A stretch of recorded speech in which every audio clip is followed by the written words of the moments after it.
Hey there, Jaden. Hope you're doing well. Sorry I got stuck in traffic. Your mom shot me a message saying that you were going to be able to make it in today. So what I did was, in lieu of your lesson, I'll go ahead and send you over a video on what I want you to work on today. That way you have something to keep you going. There's a couple things three things I want to talk about today. If you have any questions about any of them at the end of the video, or if you practice them during the week and you're not sure what to do, have your mom shoot me over a message. I'll be more than happy to answer it. I'd much rather have you send me a question that takes me 30 seconds to answer than you get frustrated during the week. So like I said, if that pops up, do not hesitate to shoot me a message. It does not bother me. I don't mind. I love talking about guitar. So cool, man. Like I said, there's three things I want to go over today. Start at the top, work my way down, and we'll go from there. So cool. So I understand that you're becoming bored with your A minor pentatonic box 2. That's good. That means we're trucking along. I think so far we have 5, 1, and 2, and that means today you get number 3. Yay. So I'll go through the tab here real quick. I've tabbed it out here for you. It's in the notes that are accompanying the video. So I'll just run through it real quick, and I'll tell you what I want you to do with it. Cool. So the first thing I want you to do is go through the tab, is 10, 12 on the 6th string, so down here on 6, 10, 12, 10, 12, 10, 12, right?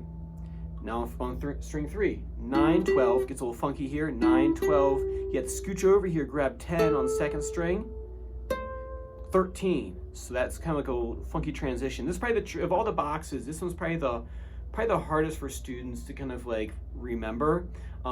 So make sure to spend some time getting this transition down here. So 9, 12 on the 3rd string, 10, 13 on the 2nd string, 10, 12 on the 1st string. So one more time, it will be this.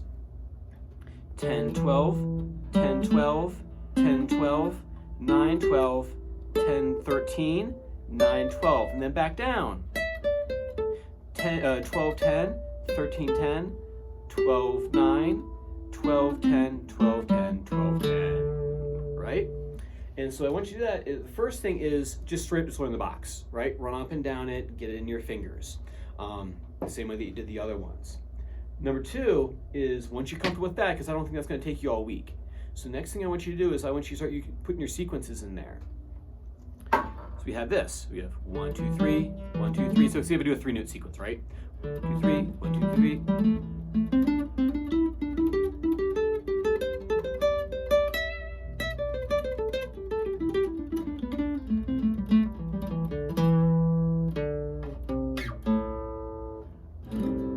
Right? So cool. So go through and do your sequences there. I did a 3-note sequence in that example, and then. I'm not sure how busy you are this week with school or whatnot, kicking back in. But then, and don't feel like you need to do this if 2, 3, and 4-note sequences are keeping you busy. But this is in case you get bored. Next thing you're going to do is you're going to zigzag through the boxes. You're going to start through box 5. You're going to zag through box 2. You're going to zig through box. No wait. You're going to zig through 5, zag through 1, zig through 2, and zag through 3. I think I did that right. It's late. It's Friday. What do you want from me? So anyway, I'll go through that. So box 5, right? Come up, box 1, down box 2, box 2. Break right there, and then up box 3. Right, and then eventually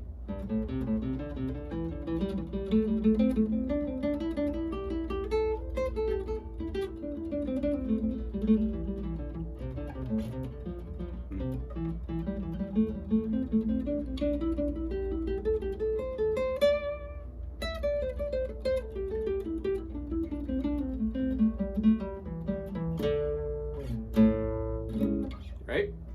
Cool, so do that. What we're going to do next week is we're going to take all the pentatonic stuff we've been working on, all the string bending and that sort of thing.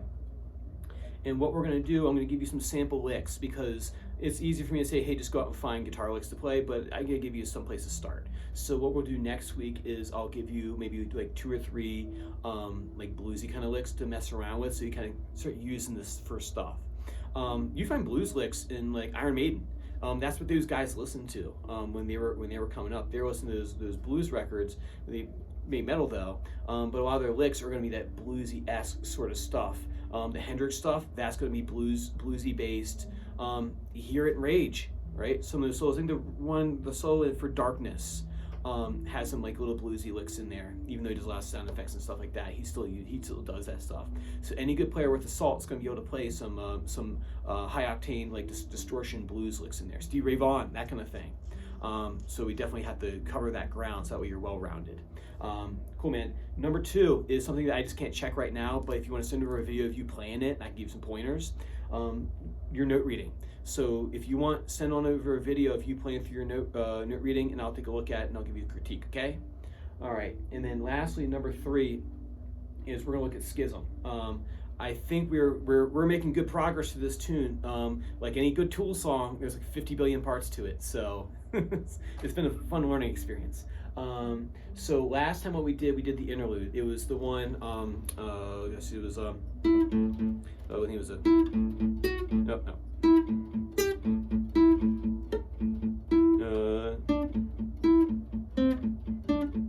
Something like that. It was that riff right there I gave you to you last time. You took a picture of it. Accompanying in this video and email, you'll send over another picture with the next section. It's almost the same thing. There's a slight difference in the riff. So you'll see I'm pointing over here like you can see what I'm pointing at. But you have 14. So it starts off exactly the same. 14, 2 palm mutes, 17. Back to 14. I don't have a 19th fret on this guitar, but it would be here if there was. And then 12, 14, 10. Here's where it's different. It's the very last blue highlight on there. 12, 10, 12. So 12, open. 10, open. 12, open. All right? What I want you to do is I want you to be able to change between the one we did last week and then this one. It's a slight difference, but you got to be able to kind of switch them confidently, because it's one thing just to play one on its own, and it's the one thing just to play the other on its own. It's another to switch between the two. I believe in this tab he doesn't switch between the two, but there is a transition point where he does the first variation and then the second variation. And then what we need to look at after that, there's a part 3 in here.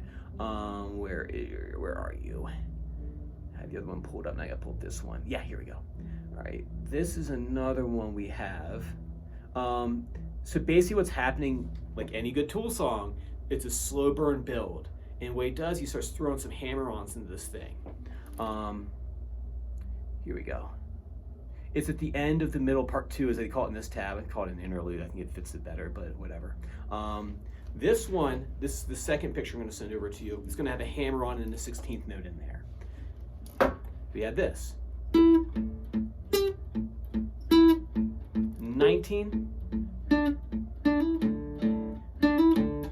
He has a hammer on there, so 12. The hammer is this. So he goes 12. I was gonna get that right.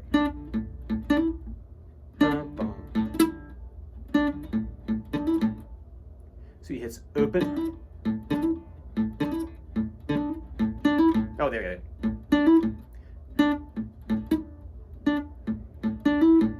So 12. Right? So he's hammering his 12, open, quick 12 to hammer. So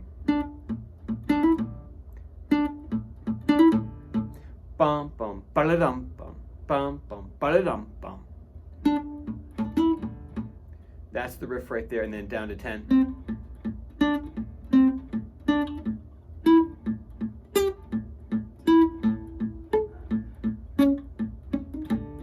Is that part right there. All right, cool. So those are the 2 riffs I want you to work on this week. If that hammer-on gives you trouble, we can talk about more next time. We're out of time right now. It is approximately 7:30, and like I said, if you have any questions about any of this, send me a video over, and I'll be more than happy to explain. And I will see you same time next week. Take care. Bye-bye.